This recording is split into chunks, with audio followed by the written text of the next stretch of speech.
presidente Lula assina um decreto que reconhece a música gospel como manifestação cultural. André Anelli mais uma vez aqui com a gente e um gesto de aproximação com o segmento evangélico. É isso, André?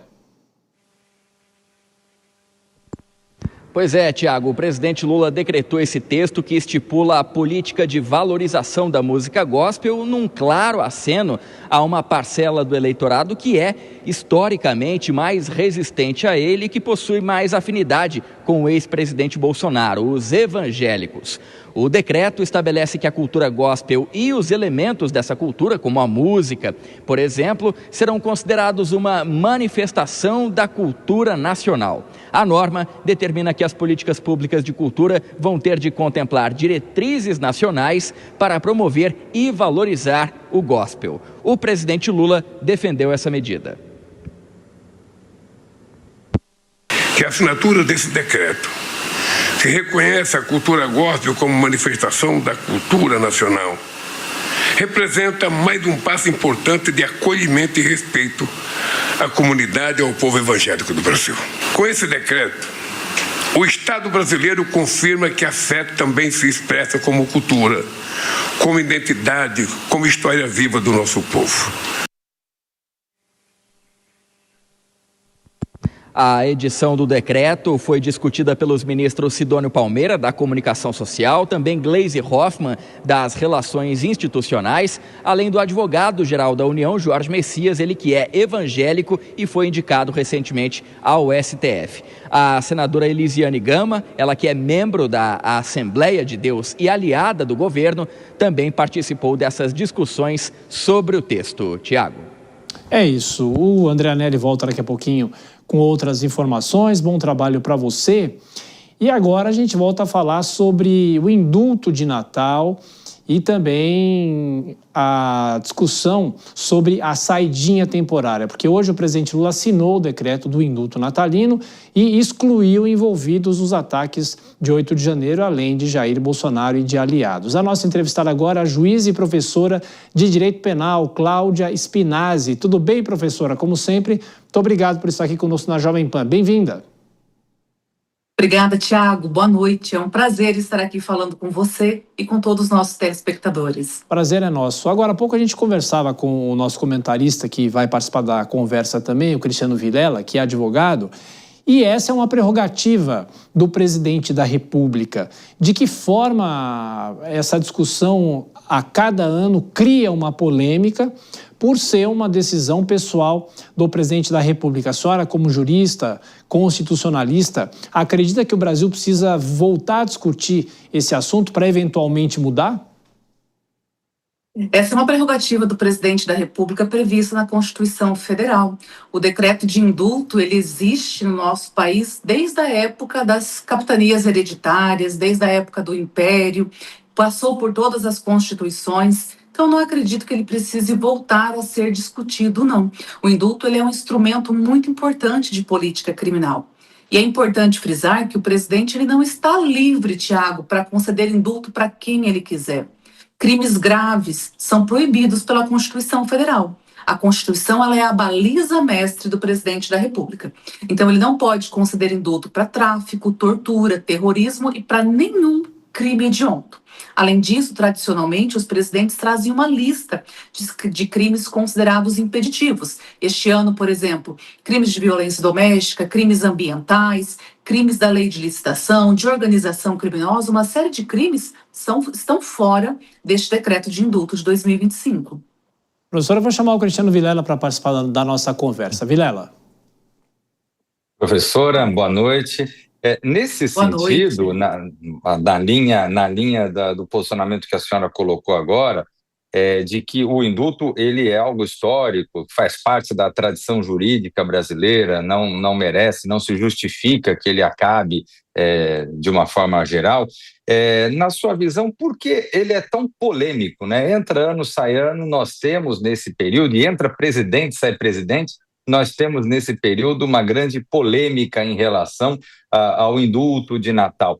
A sociedade ela talvez não compreenda o indulto de Natal de uma forma clara, ou talvez o presidente da República ele acabe, na atualidade, não sendo ali o principal ator para tomar uma medida, tomar uma decisão, que muitas vezes acaba indo no sentido oposto à execução de uma decisão judicial que foi objeto de apreciação técnica por parte do judiciário. Enfim, na sua avaliação, qual é o motivo de tanta celeuma em relação a esse tema existente hoje no Brasil?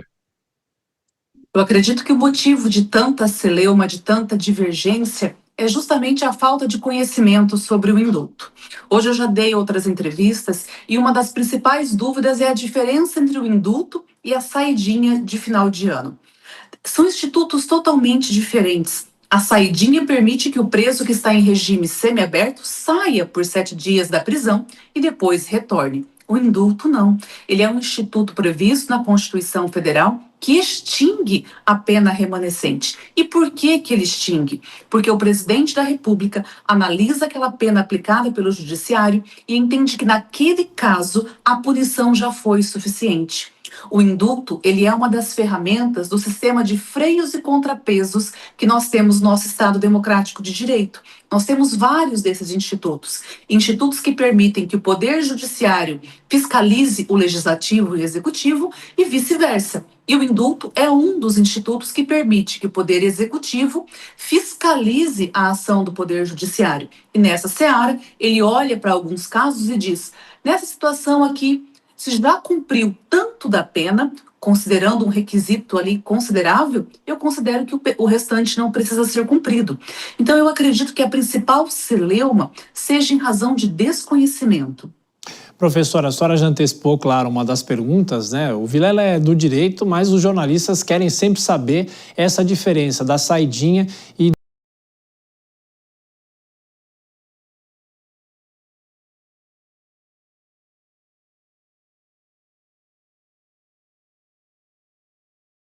mas o presidente Lula fez o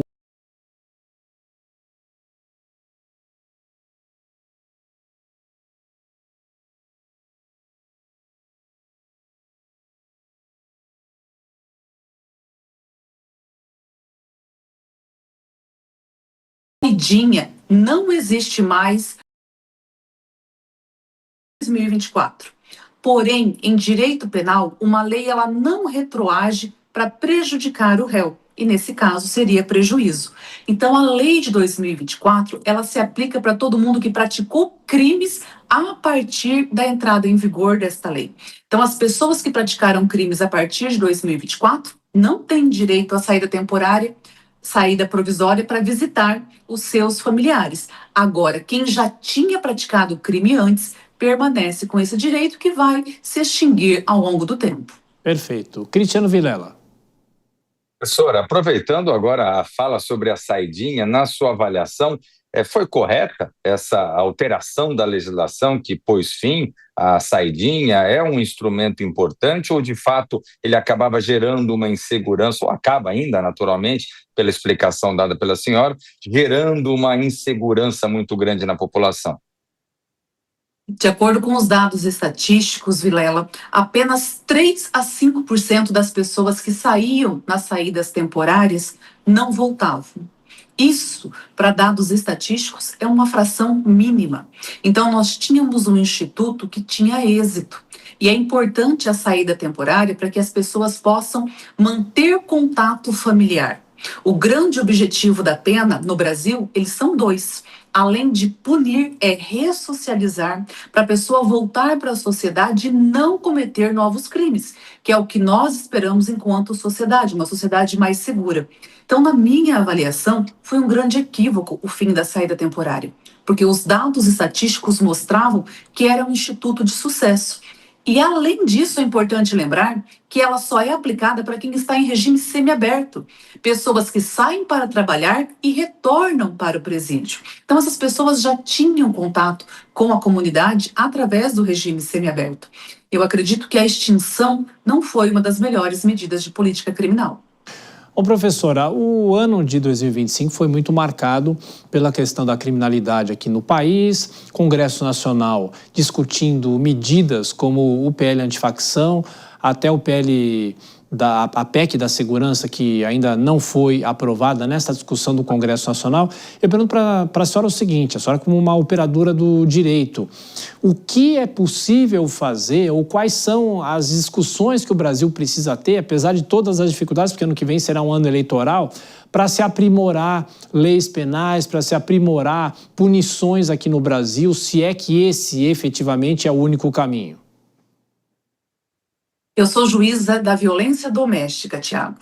Então, eu, neste ano, tive, infelizmente, contato com o aumento dos números de violência doméstica, que foi mais um índice para a gente trabalhar. Do meu ponto de vista, nós não precisamos de nenhuma lei aprimorada. Nós precisamos pôr em vigor, pôr em prática as leis que nós já temos. Nós temos, por exemplo, uma lei de execução penal fantástica, que prevê a ressocialização da pessoa presa. Mas não é isso que acontece dentro das prisões. As prisões ainda são palco de muita violência institucional e elas são palco de domínio de facções criminosas. Enquanto nós não combatermos o que está acontecendo dentro das prisões, de nada adianta prender pessoas. Nós precisamos aplicar as leis que nós já temos. Mas nós criamos uma cultura de fazer cada vez mais leis como se isso fosse saciar a sociedade e dar à sociedade a sensação de maior segurança. Não é isso que acontece. Nós precisamos de políticas públicas que coloquem em prática aquilo que já está previsto das nossas leis. Ô Vilela, esse ponto que a professora cita aqui com a gente é fundamental, né? Porque se nós acompanhamos o noticiário o ano inteiro, quantas vezes falamos aqui na Jovem Pan sobre o feminicídio? Não gostaríamos que tivesse tão em alta, mas infelizmente a gente percebe, a doutora colocou muito bem, de que nos últimos tempos a gente percebe um aumento significativo com relação a esse tema. E aí eu gostaria de emendar, Tiago, mais uma pergunta aqui para a doutora, para a professora, no sentido de que quando a gente analisa todas as pesquisas de opinião, fica demonstrado que a grande preocupação, a maior preocupação do brasileiro hoje é segurança pública. Como fazer ali o casamento entre a necessidade que a sociedade tem de se sentir mais segura, a ansiedade por segurança e, ao mesmo tempo, acabar não promovendo práticas que muitas vezes acabam não levando a essa melhora na segurança pública, pelo contrário, acabam às vezes fazendo com que o problema se agrave ainda, especialmente dentro da estrutura carcerária tão precária que a gente tem no Brasil hoje. Vilela, se eu tivesse a resposta para esta pergunta, eu acho que eu ia deixar de ser juíza e me candidatar a presidente do Brasil, porque isso seria realmente uma grande solução que todo o nosso povo brasileiro procura.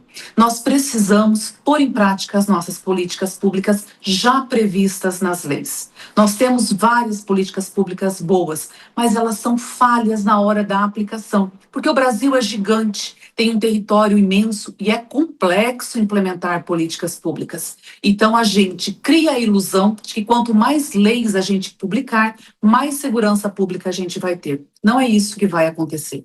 Se nós agora, com esse novo marco legal de combate ao crime organizado, lotarmos os presídios de pessoas consideradas faccionadas e não fizermos nada dentro dos presídios para evitar que esse crime organizado se prolifere, nós vamos ter uma piora da segurança pública. E olha só que interessante quando a gente falava de violência doméstica. O decreto de indulto publicado hoje, ele prevê que não cabe indulto para casos de feminicídio, perseguição e crimes previstos na Lei Maria da Penha.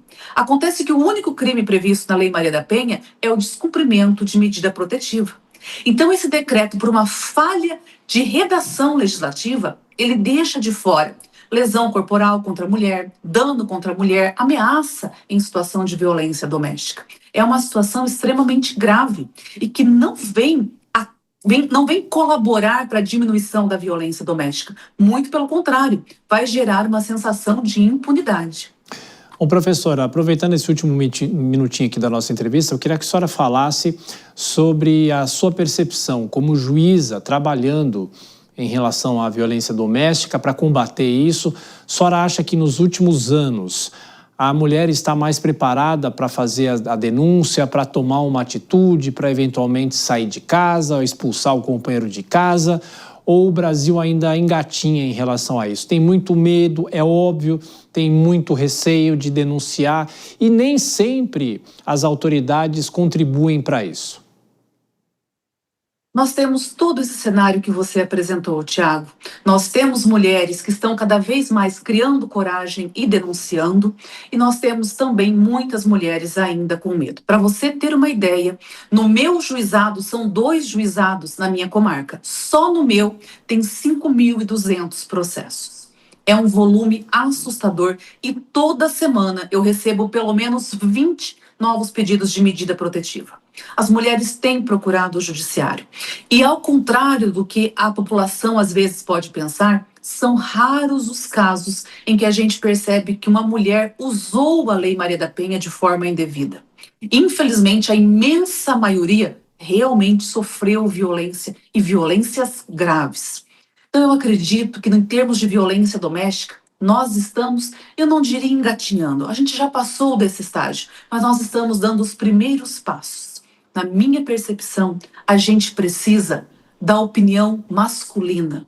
Quando os homens começarem a ver e a combater essas questões de violência doméstica, aí nós não vamos ter só 50% da população lutando por esses direitos. Nós vamos ter uma parcela muito maior. E só assim nós vamos conseguir avançar rumo a uma diminuição dessa violência que é tão presente hoje no Brasil. Conversamos com a juíza, professora de Direito Penal, Cláudia Spinassi. Mais uma vez, professora, obrigado por atender a Jovem Pan. Um bom Natal, bom fim de ano e volte sempre. A vocês também. Um prazer falar com você e com o Vilela. Feliz festas para vocês. Muito obrigado.